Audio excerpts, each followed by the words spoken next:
episode. Un, deux, trois.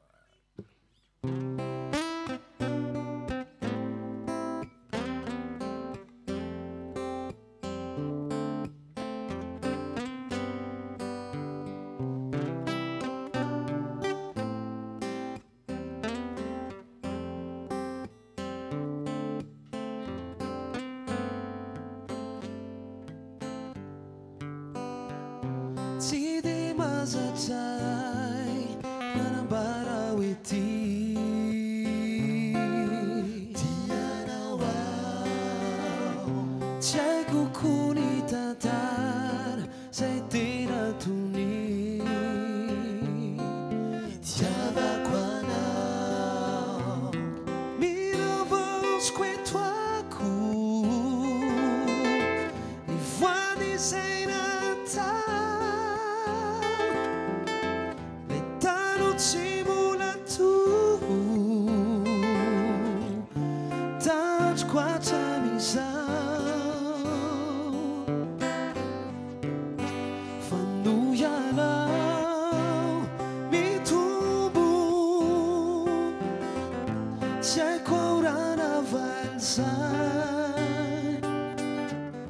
Tsy tontosako anio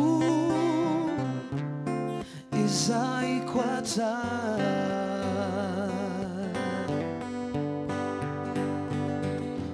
nataontsika dimy taona aloha vetivety teo dia folo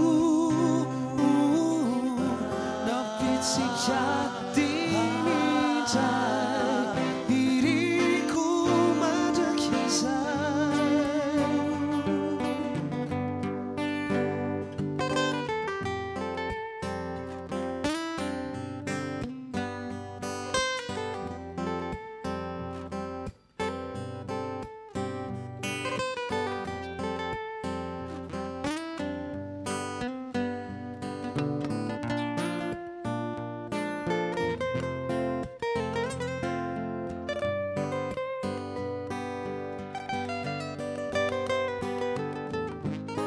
Drai mitsilupi-lupi miafony fity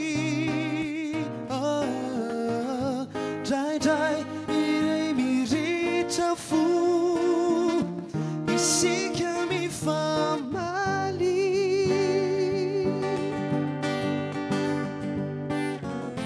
nataontsika dimy taona aloha vetivety teo dia folo nampitsika dimy indray iriko mandraky izay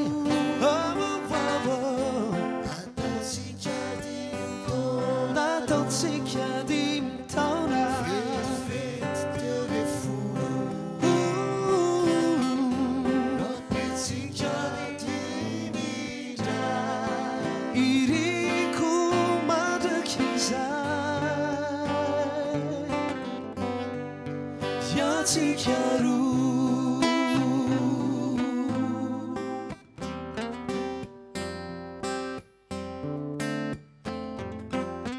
diantsika roa